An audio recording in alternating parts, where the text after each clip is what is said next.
So first of all, I don't know who set up the talks. That was an awesome setup to follow the last one. I really enjoyed that. I think it was a great summary of modeling, smoke modeling, a number of things that's going to make my talk considerably easier and hopefully less painful to all of you. I'm just curious, out of the room, how many people here have had taken RX 410, smoke management? Raise your hands. Okay. So I think, I'll just say this, that in the Northeast, I think that's a critical NWCG course for all of you to consider. And some of what I'm going to go over is covered in that. And again, the previous lecturer did an excellent job setting this up, so I thank him very much. So, that's the title of the presentation. This is my outline. So what I want to do is do a walkthrough of the processes that I use leading up to a burn day, on a burn day, and when I do it after a burn day, that's usually because I messed up on something. But we'll go over that. And then I want to take a quick look at several tools that we use out there and try to go in a little bit more detail of how they're used, why we use them, and go from there. And then we'll have questions and any discussions at this time. But one thing I want to highlight is when I'm about to present you the different tools as I use them, I want you to remember context. I want you to remember your situation, and that was mentioned several times throughout today by various speakers to include the keynote speaker. What you want to do, the situation that you're in, all determine what tools you use and how you use them. And just because I present something in particular to you today doesn't mean it's the exact way that you want to use it back in your own situation. And I'll also add, if you come to me in 3 weeks, my mind may change on how I implement these, or depending on the geographic location that I'm burning in, I may use completely different sets of tools. And then sometimes I just wake up cranky and I don't use them at all. Regret. So, the most important slide. Not all, note on models. Use all model outputs with a significant amount of skepticism and always put checks and balances in place. And this is actually a good slide, I think. Shit in, shit out, so I will say it. Poop in, poop out. So anyhow, but I show that because in a few moments I'm going to show a couple outputs that they're not married up with a photo of the actual burn. I pick the best output of a model and the best example of a burn. I'm not often standing away far enough to take a photo of a column. And I will freely admit that there are a number of days that I've used the models and they've given the exact opposite of what really happened that day. And you always have to be on your toes and go into the day convinced that what you've got is complete junk, and be happy at the end of the day when it's correct. So be careful about going down the wrong pathway on some of these things. So a quick walkthrough. I'm going to go over the feasibility assessment phase, as I've titled it for this talk, the prescribed fire burn plan phase, and then the burn day phase, and some of the things that we do. I will just say that this burn here is on private property in Bristol County, southwest of New Bedford. We were about 1.5 miles away from New Bedford, and we burned off about, I think it was almost 100 acres pretty rapidly, and we were very concerned about smoking out that city, so smoke modeling was actually very important for that day. All right, so feasibility. Going through figuring out sites. As a consultant, I'm asked to go to a number of different sites, determine if I can burn them, and move forward from there. And oftentimes I don't know the sites as well as I would like when I first show up. And one of the things that I need to do is find out if it's even feasible to burn that site. And in that case, I use the simple smoke modeling tool that is online. The link's there, and you can actually do a Google search and find it pretty easily, or I'll give it to you if you get my card and I'll email it to you. And this is pretty basic, and it's basically simple geometric screening. And all I'm doing here is trying to identify whether or not it's even feasible to burn a site and what's within a critical area, smoke-sensitive impact area within that smoke shed. What wind directions can I burn? And you put very simple things into this, and you could use it with a topo map and a protractor and a ruler and a pen and paper, but all we're putting in is lamp long, the size of the unit, the type fuels that we're burning, shrub, grass, litter. Is it a head fire or is it a back-end fire? What the wind direction is, and probably relatively importantly, is that the laser? No, it's not the laser. That's, is this the laser? Where's the laser? Is it in the middle? Oh, that's the laser. Yeah, there you go. Thank you, whoever said that. So right here is the degrees on either side of the column that you're allowing for fudge factor drift smoke to essentially happen.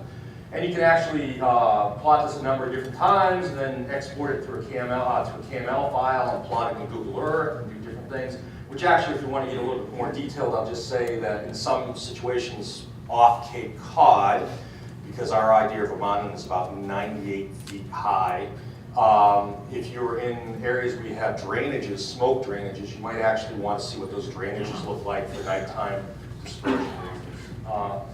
And then what we end up doing is we'll oftentimes bring in vSmoke Web, which is a very simple, very easy to use tool. And it's the online version of what was discussed in the last talk.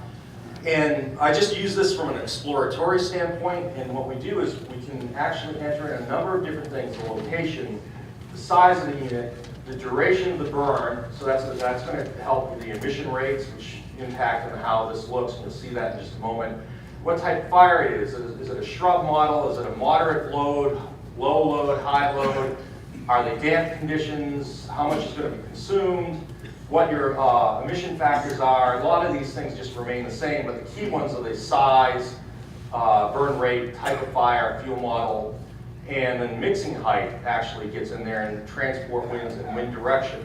And you can plot it, and then suddenly you can, what I refer to as the death rays right here, you can see concentrations with the different colors and get an idea of what kind of impact you might have. This is Mid-Cape Highway, Route 6. You can see that in this particular run, if I burn the unit down here under these conditions, we'd actually get modeled a pretty good impact in that highway. So that immediately tells me, with the tolerance that Cape Cod has of smoke, that's probably not a good thing. We may want to rethink that, but I can see here 6A, I wouldn't be too worried about. Now again, this is a model. Remember that slide that I showed earlier? You want to keep that in mind. It may or may not be right. So I do that, that's the initial run. Then I do another one, and what I start doing is tweaking the burn unit size. Some people say, well, how do you get the burn unit size and so forth? Well, I tweak the burn unit size, 15 acres, and I raise the burn duration up to 4 hours, keep everything else pretty much the same. I think that's the same, the mixing height, I may have changed it. And then suddenly, look at this, same location, this starts to contract. Now suddenly Mid-Cape Highway, Route 6, is not, in theory, I stress in theory, going to be as impacted. If I did this burn, I'd still put a patrol out and watch that highway and make sure that we're not going to get rubberneckers and people getting in accidents. But it's giving me a process in the planning process to figure out whether or not we can even burn this. And there's a assisted care facility over here, a school over here, and not a whole lot here, but community houses and so forth. So you're looking for different places to put your smoke. And then we move into the prescribed fire plan, burn plan process, and this is where we're actually going to start documenting things, putting that into that legal document, the burn plan. And oftentimes on Cape Cod, for units under 50 acres, we're using this document here and the guidelines in it, which the first time you read it, your eyes kind of spin because there's a lot of what-ifs in it. But it's an exceptionally good document, and it's mostly kept me out of trouble with the law so far. We'll just say mostly. It does a good job of making sure that you manage your smoke and minimize those impacts. It's not necessarily a model, but it's a procedure, and there are a number of different procedures.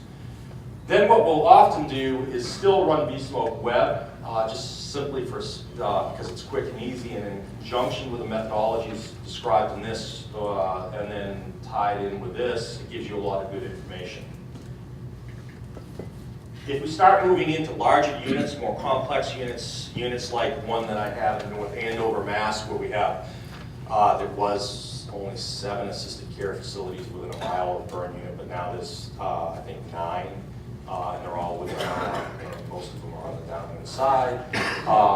We start running more advanced, a little bit more dependable model, and again, they're vSmoke GIS. It's just giving us a little bit more information out the other end. It takes a little bit more time. It's still the same basic model as the web version, but there's a few more things that you can do with it. And what you end up getting is a very similar output like this one here. Was actually done for a burn at Camp Edwards, for a burn plan at Camp Edwards, Joint Base Cape Cod. But you get plume rise predictions, you get visibility tables from a distance, you get concentration tables, plume tables, and various other things that become very important when you're planning that burn and figuring out what your impacts are going to be.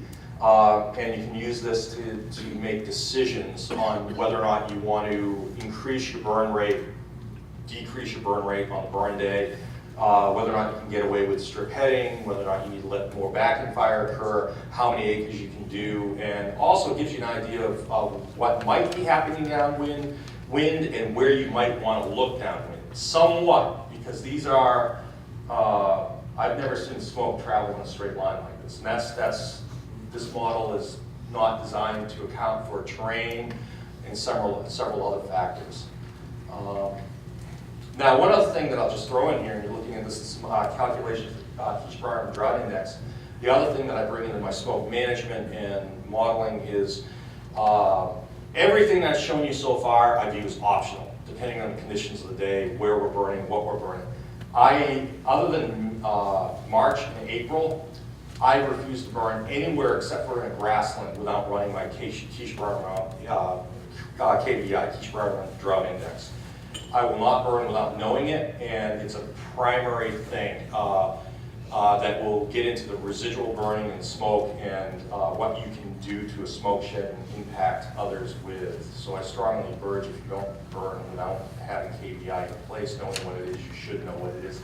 In this particular case, just so you would know, I'm taking 10 years of data. This is representing the norm, the high and the low. This is the worst year in a 10-year period. KBI, and that's the current year.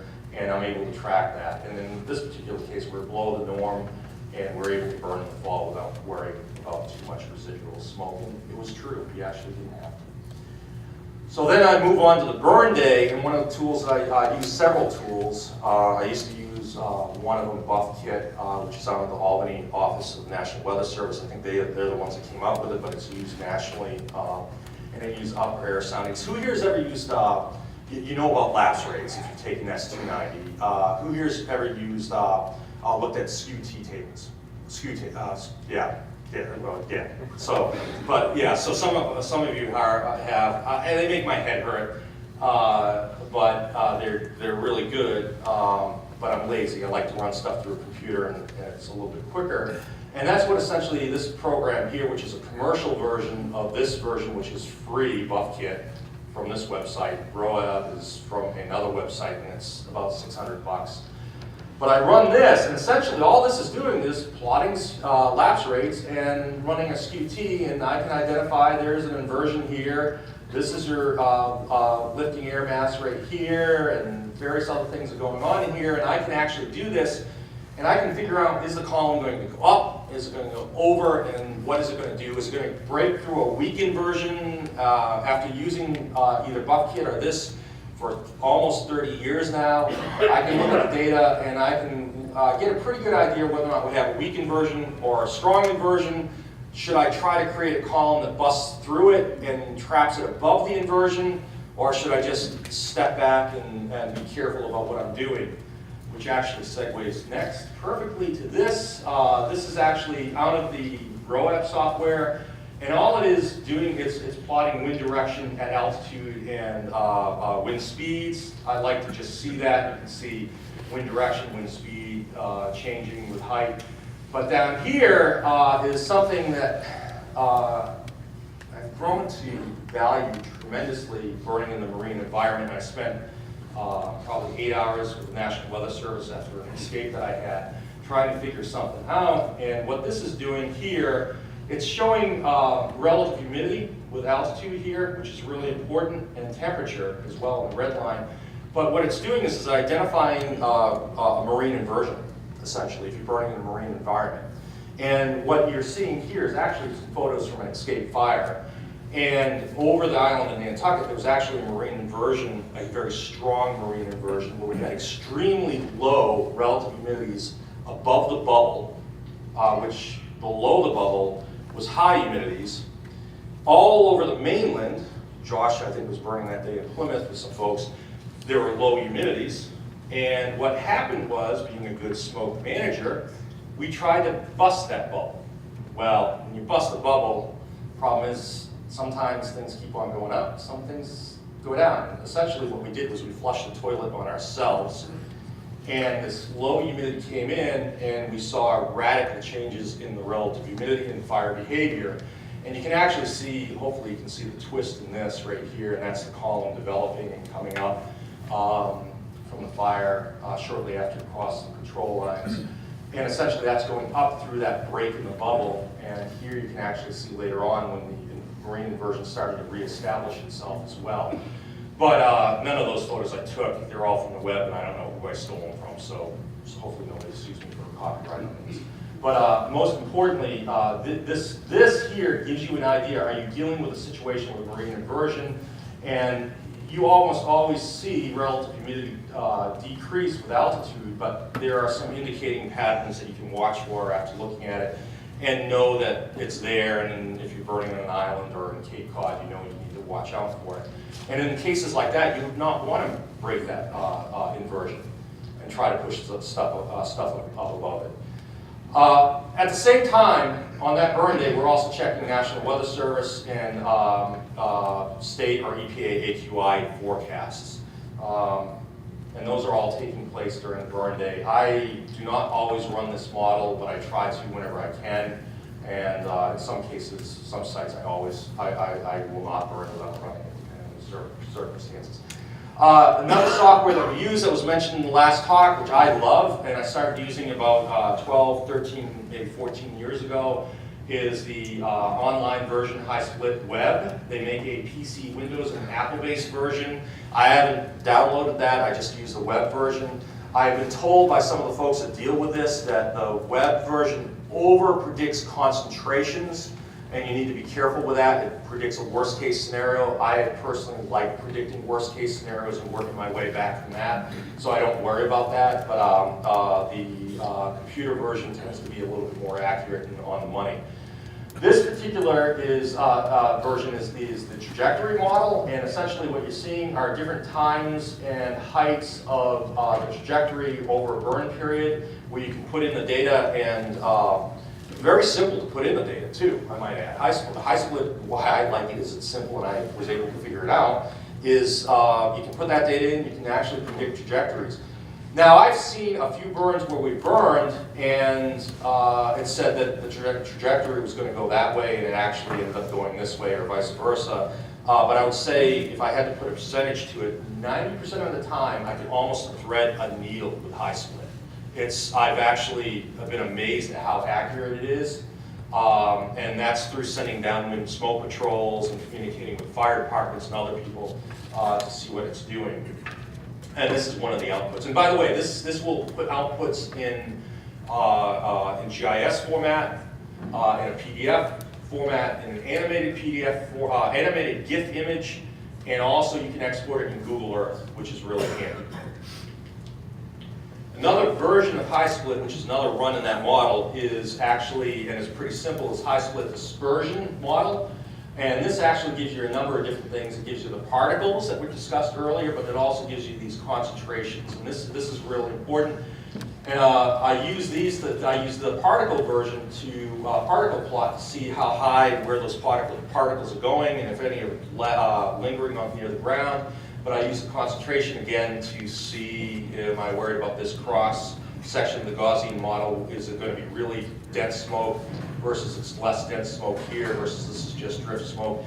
And this does tend to overrepresent, but it gives you an idea where you want to look and where those problem areas might be. And I can oftentimes, with this run, send a patrol out over here and determine, are we impacting this road here, and then make adjustments on our ignition or shut down if need be.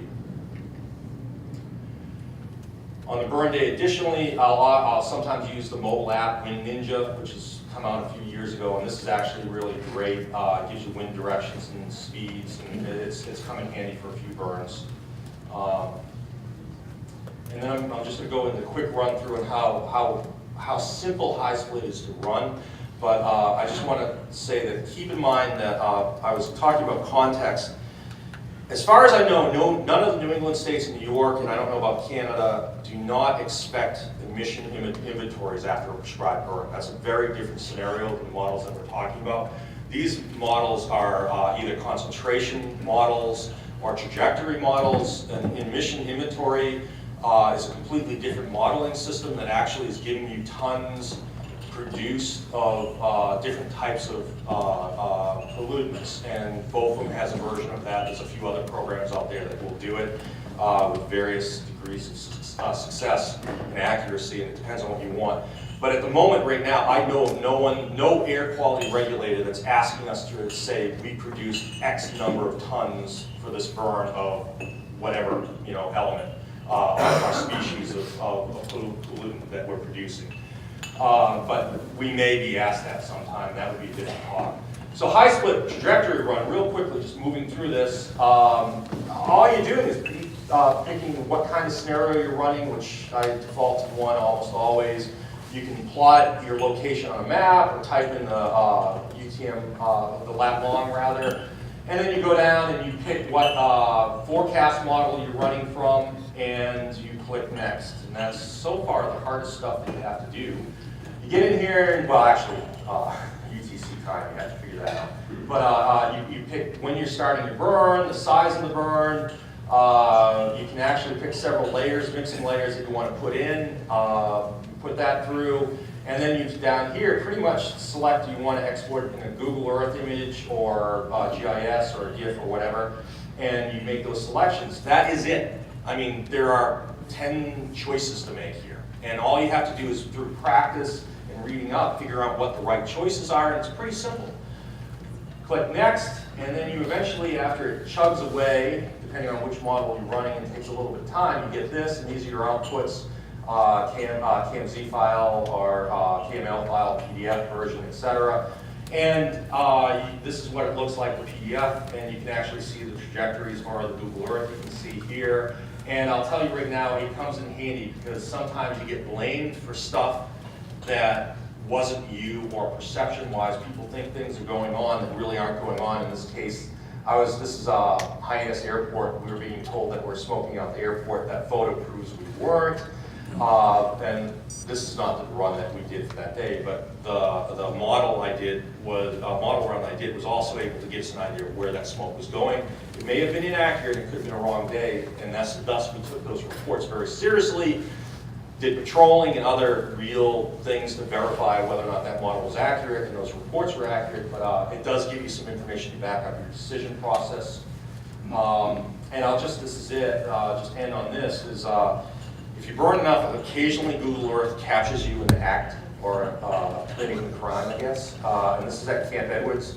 And this is actually, it's not a well-defined column. It was for a training and burning in a grassland, but you can actually see the burn units here. The column's going like this, and there's a small bit of smoke that you can see, and it continues out over Vineyard Sound, Buzzards Bay eventually, and you can see the smoke. And this trajectory plot perfectly predicts it. I just wish that we had a bigger column to demonstrate that, but unfortunately, you take what you can get, and I'll wait another 30 years to get one on Google Earth that I want. But that's really it. That's what we use most of the time, and it depends on the project.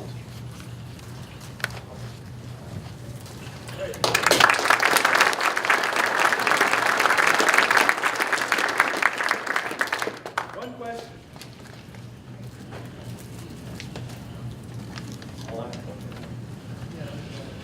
So one thing, other thing that I will say is think creatively about this. I said context and your situation. You can actually do these runs if you have a contingency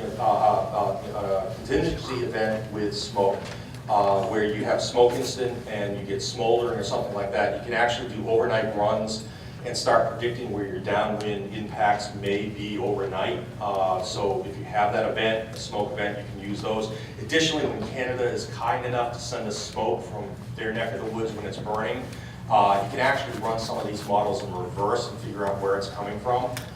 New Jersey one year sent some smoke up this way from a wildfire, and I was able to plot that backwards and see about where it went. And I knew where the fire was, and I was curious if it would work. And I'll be darned, it actually made it right back to where I knew the fire was. So it's pretty impressive. So you can actually use it forensically to, in some ways, or you can use it in a preventive manner to, when you have a contingency, a problem, an event, a smoke event, to help prevent that event from getting worse by planning where police should go or shut down roads in cases.